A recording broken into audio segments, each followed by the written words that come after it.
आज हम लोग पढ़ेंगे कक्षा 10 के जीव विज्ञान चैप्टर 1 जैव प्रक्रम को, जिसका जो है नोट्स रहेगा। इस नोट्स को आप लोग कॉपी में उतार सकते हैं, फेयर कर सकते हैं। तो चलिए इस क्वेश्चन को देखते हैं। चलिए सबसे पहला आपको देखना है कि जैव प्रक्रम क्या होता है। ठीक है, देखिए यहाँ लिखा हुआ है आपका जैव प्रक्रम। तो देखिए इस सभी को बारी बारी से पढ़ेंगे हम लोग।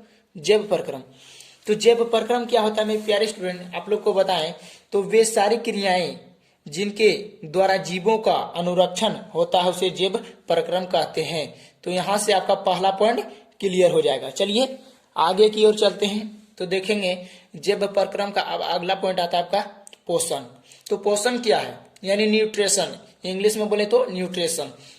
देखिए वह विधि जिसके द्वारा जीव पोषक तत्व को ग्रहण कर उनका उपयोग करते हैं उसे पोषण कहते हैं, यानी कहलाता है। ठीक है, तो यहाँ से आपका दूसरा भी पॉइंट निकल कर आ जाएगा।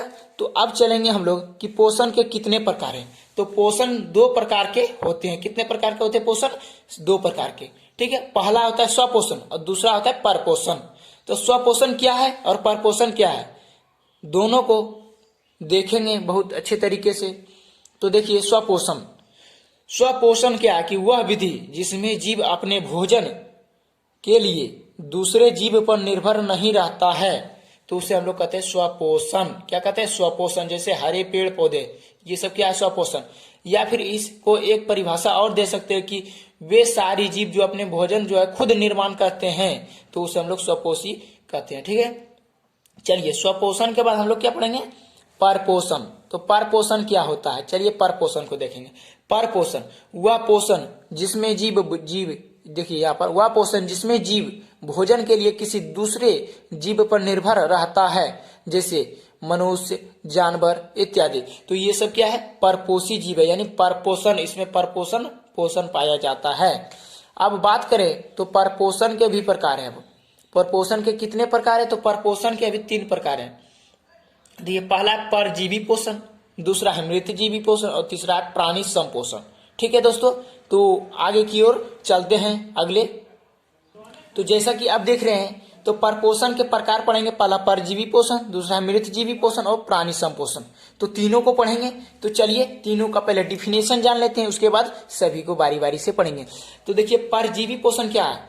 वह पोषण जिसमें जीव किसी दूसरे जीव के शरीर के अंदर रहकर उससे बिना मारे भोजन प्राप्त करता है, जैसे जूं, फीता कृमि। तो ये सब क्या होगा? परजीवी पोषण के उदाहरण होंगे। चलिए आगे की ओर बढ़ते हैं। मृतजीवी पोषण। मृतजीवी पोषण क्या है? वह पोषण जिसमें जीव अपना भोजन मृत जीवों के शरीर तथा कार्बनिक पदार्थ से प्राप्त करते हैं, उसे क्या कहते हैं? मृतजीवी पोषण कहते हैं, जैसे फफूंदी एवं कवक। ठीक है, इसको करने के बाद हम लोग इसका ऑब्जेक्टिव क्वेश्चन को भी देखेंगे। चलिए आगे देखिए। पहले अगला है प्राणी संपोषण। प्राणी संपोषण वह पोषण जिसमें जीव संपूर्ण भोज्य पदार्थ को अंतर्ग्रहण करता है तथा उसका पाचन शरीर के अंदर करता है, तो उसे कहते हैं प्राणी संपोषण कहते हैं। क्या कहते हैं? प्राणी संपोषण। चलिए प्राणी संपोषण, जैसे कि प्राणी यानी मनुष्य हो गया, अमीबा, ये सब प्राणी संपोषण जीव है, यानी प्राणी संभोजी जीव। और इसमें जो पाया जाता है जीव तो उसको कहते हैं प्राणी संभोजी जीव। आप देखेंगे प्रकाश संश्लेषण। तो ये क्लास 10 का बहुत ही इंपॉर्टेंट टॉपिक है, प्रकाश संश्लेषण। देखिए जिस क्रिया के द्वारा पौधा अपना भोजन तैयार करता है उसे प्रकाश संश्लेषण कहते हैं। उसे क्या कहते हैं? प्रकाश संश्लेषण। प्रकाश संश्लेषण की क्रिया पौधों के हरे भागों में होता है, यानी कि बोले तो पौधा में जो जहां पर क्लोरोफिल पाया जाता है तो वहीं पर प्रकाश संश्लेषण की क्रिया होता है। तो यहाँ तक आप लोग समझ गए। तो आगे की ओर बढ़ते हैं मेरे प्यारे स्टूडेंट। तो आगे देखते हैं। तो आगे का आपका है रंध्र, यानी स्टोमाटा के बारे में पढ़ेंगे। स्टोमाटा यानी रंध्र, जो कि पत्तियों के निचली सतह पर पाया जाता है। तो रंध्र किसे कहते हैं? तो इसका जब क्वेश्चन पूछा जाएगा एग्जाम में तो बोलिएगा कि पत्तियों के निचली सतह पर जो छोटे छोटे छिद्र होते हैं उसे रंध्र कहते हैं। देखिए इसको अंडरलाइन कर देते, उसे रंध्र कहते हैं। चलिए आगे। अब रंध्र के कार्य क्या है? तो रंध्र के द्वारा गैसों का आदान प्रदान होता है। इसको भी अंडरलाइन कर देते हैं हम लोग। रंध्र के द्वारा गैसों का आदान प्रदान होता है, ठीक है। अब अगला है वाष्पो उत्सर्जन। तो वाष्पो उत्सर्जन प्रक्रिया में अधिकांश जल इन्हीं से निकलता है। इन्हीं से मतलब क्या हुआ? यानी रंध्र से निकलता है, ठीक है।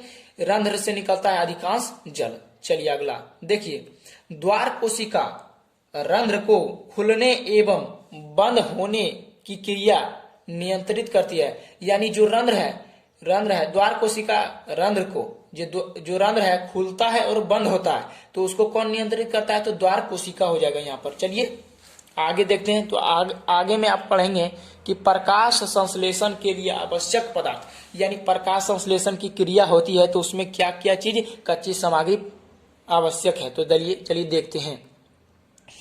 प्रकाश संश्लेषण के लिए आवश्यक पदार्थ क्या होगा? पर्णहरित सबसे पहला, दूसरा CO2 यानी कार्बन डाइऑक्साइड, और तीसरा आपका जल, और चौथा सूर्य की प्रकाश। यानी ये चार चीज जिसमें होगा, जिस पौधों में होगा, तो वो अपना जो प्रकाश संश्लेषण की क्रिया करके अपना भोजन बनाएगा, जो कि ग्लूकोज के रूप में। चलिए आगे देखते हैं। देखिए, क्लोरोफिल अणुओं को प्रकाश संश्लेषण इकाई कहते हैं। यानी क्लोरोफिल का जो अणु होता है उसे क्या कहते हैं? प्रकाश संश्लेषण की इकाई कहते हैं। चलिए आगे देखें। आगे क्या है? पौधा जाइलम द्वारा जल प्राप्त करता है। पौधा जो है जाइलम के द्वारा जल प्राप्त करता है। आगे देखिए, पौधों में फ्लोएम ऊतक के द्वारा भोजन का परिवहन होता है। जब आपका क्वेश्चन पूछा जाएगा कि पौधों में किसके द्वारा जो है भोजन का परिवहन होता है, तो फ्लोएम ऊतक के द्वारा। तो यहां से आपका फ्लोएम जो अंडरलाइन कर देते हैं, क्योंकि ये इंपॉर्टेंट फैक्ट है। चलिए आगे की ओर देखते हैं। तो दोस्तों अगला आएगा आपका जंतुओं में पोषण, यानी जंतुओं में किस प्रकार का भोजन अंतर्ग्रहण होता है। यानी पोषण का मतलब हो गया किस प्रकार वह खाता है पीता है, यानी उसमें कौन सा जो किसके द्वारा अंतर्ग्रहण होता है और पाचन होता है। तो चलिए सबसे पहले अमीबा के बारे में जाने। अमीबा क्या है? अमीबा, ये इंपॉर्टेंट क्वेश्चन अमीबा के बारे में बहुत सारे एग्जाम में आते हैं। तो अमीबा एक सरल संपोषी जीव है। क्या है? अमीबा एक सरल संपोषी जीव है। इसको अंडरलाइन करने का मकसद हुआ कि ये बहुत इंपॉर्टेंट प्राणी संपोषी जीव है।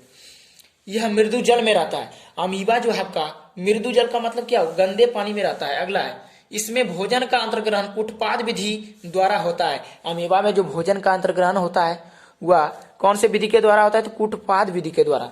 चलिए अमीबा के बाद हम लोग बारीकी से पढ़ेंगे पैरामीशियम के बारे में। पैरामीशियम क्या है? तो पैरामीशियम एक प्राणी समभोजी जीव है, ठीक है। तो ये भी जो है अमीबा की तरह मृदु जल में रहता है।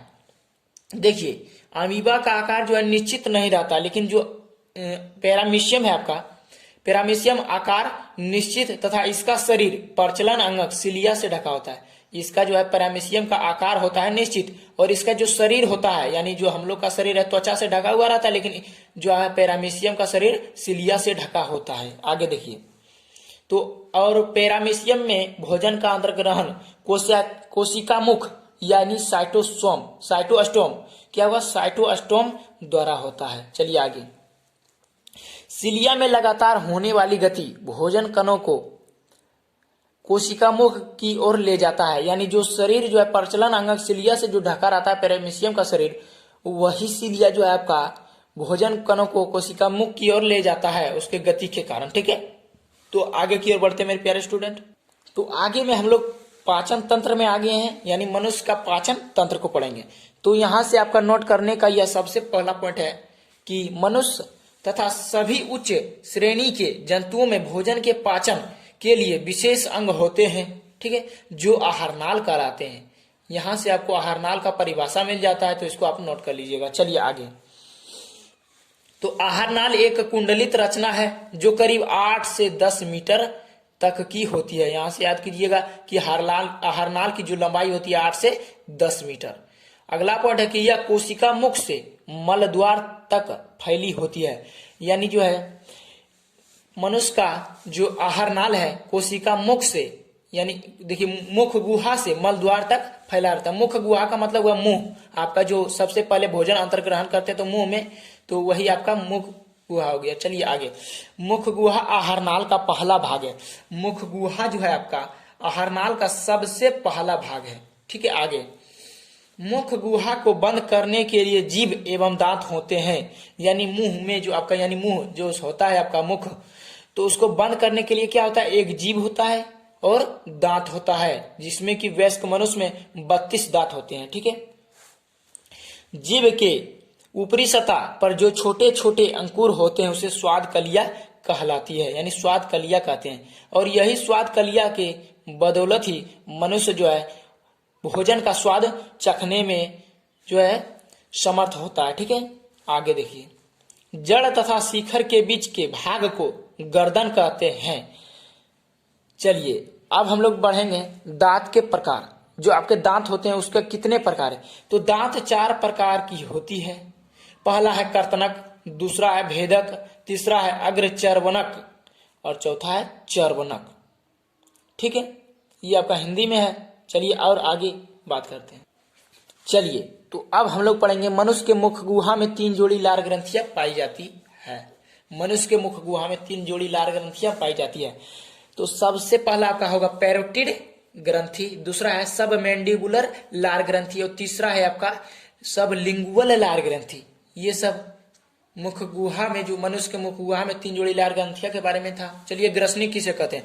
तो मुख गुहा का पिछला भाग ग्रसनी कहलाता है। यहां से याद करिएगा आप लोग कि मुख गुहा का पिछला भाग जो होता है ग्रसनी कहलाता है। इसमें 2 छिद्र होते हैं। मुख गुहा में 2 छिद्र, पहला आपका निगल द्वार, यानी भोजन को जिसके द्वारा निगलते हैं उसको निगल द्वार, और कंठ द्वार जो है आपका कंठ में पाया जाता है। देखिए निगल द्वार जो होता है आहार नाल के ग्रास नली में खुलता है, और जबकि कंठ द्वार होता है आहार नाल के श्वास नली में खुलता है। ठीक है, यहां से दोनों पॉइंट क्लियर हो गए। तो चलिए हम लोग आगे की ओर बढ़ते हैं। तो अगला आपका है कि कंठ द्वार के आगे जो पट्टी जैसी रचना होती है उसे एपिग्लोटिस कहलाता है। एपिग्लोटिस कहलाता है। ठीक है, कंठ द्वार के जो आगे जो एक होता है पट्टी जैसी रचना उसे एपोग्लोटिस कहते हैं। ग्रासनली के बारे में पढ़ेंगे। ग्रासनली को देखिए, सबसे पहला पॉइंट, मुख गुहा से लार से सना हुआ भोजन निगल द्वार के द्वारा ग्रासनली में पहुंचता है। भोजन के पहुंचते ही ग्रासनली की दीवार में तरंग की तरह सिकुड़न एवं फैलाव को क्रमाकुंचन कहते हैं। ठीक है, यहां से ये इस पॉइंट को नोट कर लीजिएगा। चलिए ग्रासनली, ग्रासनली एक ऐसा मुख गुहा का अंग है, मुख गुहा नहीं होगा आहार नाल का अंग है, जिसमें पाचन की क्रिया नहीं होती है। पाचन की क्रिया जो है नहीं होती है ग्रासनली में। ग्रासनली से भोजन जो है अमाशय में जाता है। ग्रासनली से भोजन आपका कहाँ चल जाता है? अमाशय में। तो अमाशय में भोजन चला गया तो हम लोग भी चलेंगे अमाशय के बारे में पढ़ने के लिए। तो अमाशय क्या है देखिए, अमाशय एक चौड़ी थैली जैसी रचना है जो उदर गुहा से शुरू होकर अनुप्रस्थ दिशा में फैली होती है। ठीक है, अगला देखें तो अगला है आपका अमाशय का अग्रभाग कॉड्रिएक भाग तथा पिछला भाग पाइलोरिक भाग कहलाता है, तथा इन दोनों के बीच का जो भाग होता है फुंडियक भाग कहलाता है। क्या कहता है? फुंडियक भाग। तो इन सारे पॉइंट को आप लोग नोट्स करते रहिएगा। चलिए आगे। तो अगला पॉइंट हम लोग पढ़ेंगे कि जठर ग्रंथियों की कोशिका 3 प्रकार की होती है। जठर ग्रंथियों की कोशिका कितने प्रकार की होती है? यहाँ पर 3 प्रकार के। तो पहला आपका श्लेष्मा यानी म्यूकस कोशिका, दूसरा है भित्तीय या अम्लजन कोशिकाएं, मुख्य या जैमोजिन कोशिकाएं। ये सब जठर ग्रंथियां में जो कोशिका 3 प्रकार की होती है। ठीक है, और देखिए जठर रस क्या होता है। तो ये जो आप पहला, दूसरा तथा तीसरा को पढ़े ना कोशिका, इन तो सभी कोशिका, इन तीनों प्रकार की कोशिकाओं का सम्मिलित रूप जठर रस कहलाता है। ठीक है, सम्मिलित रूप से स्राव क्या है? स्राव। ठीक है, तो वो क्या कहलाता है? जठर रस कहलाता है। चलिए आगे और देखें तो जठर रस में हाइड्रोलिक अम्ल क्या होगा? जठर रस में हाइड्रोक्लोरिक अम्ल, म्यूकस या श्लेष्मा तथा निष्कर्षीय पेप्सोनोजिन होता है। ठीक है, मानी कि देखिए जठर रस में इन प्रकार का जो अम्ल पाया जाता है, और हाइड्रोक्लोरिक अम्ल का स्राव क्या होगा? हाइड्रोक्लोरिक अम्ल का स्राव अम्लजन कोशिका से होता है। अम्लजन कोशिका देखिए यहाँ पर आपका, इसका स्राव होता है हाइड्रोक्लोरिक अम्ल का अम्लजन कोशिका से। चलिए आगे। हाइड्रोक्लोरिक अम्ल ही निष्कर्षीय पेप्सिन, देखिए यहाँ पर निष्कर्षीय पेप्सिनोजन था आपका, तो निष्कर्षीय पेप्सिन को सक्रिय पेप्सिन में बदलता है। तो आपका एग्जाम में आएगा कि हाइड्रोक्लोरिक अम्ल किस पेप्सिन को जो है आपका सक्रिय पेप्सिन में बदलता है? तो निष्कर्षीय पेप्सिनोजन को। ठीक है, अगला है म्यूकस का स्राव, म्यूकस कोशिका से होता है। म्यूकस का नाम देखिए, म्यूकस और म्यूकस मिलता है, तो म्यूकस का स्राव जो है म्यूकस कोशिका से ही होता है। मनुष्य के शरीर में प्रतिदिन लगभग 3 लीटर जठर रस का स्राव होता है, यानी निर्माण होता है। अमाशय की दीवार में होने वाले घाव को पेप्टिक अल्सर कहलाता है। अमाशय के जो दीवार में घाव होता है उसे पेप्टिक अल्सर कहते हैं। चलिए आगे, अगला है आपका, अमाशय में प्रोटीन के अतिरिक्त वसा का भी पाचन होता है। अमाशय में जो पाचन होता है प्रोटीन का होता है, लेकिन वसा का भी होता है। और वसा का पाचन किसके द्वारा होता है, तो देखिए गैस्ट्रिक लाइपेज के द्वारा वसा का पाचन होता है। ठीक है, चलिए आगे देखते हैं।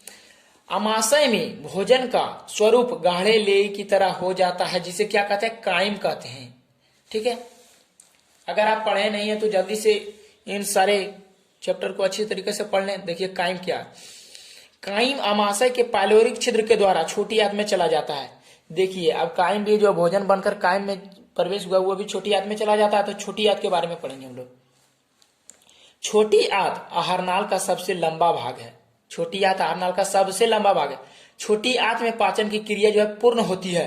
तो यहां से सबसे इंपॉर्टेंट क्वेश्चन है कि बोला जाएगा कि आहारनाल के किस भाग में पाचन की क्रिया पूर्ण होती है, तो छोटी आंत। ठीक है, देखिए छोटी आंत की लंबाई 6 मीटर तथा चौड़ाई 2.5 सेंटीमीटर। ठीक है, चलिए आगे। चलिए तो आगे हम लोग देखते हैं। छोटी आंत में जो है जो 2.5 सेंटीमीटर का होता है। और छोटी आंत 3 भाग की होती है, ग्रहणी, जेजुनम और इलियम। चलिए आगे देखते हैं। देखिए तो ग्रहणी जो है छोटी आंत का पहला भाग होता है।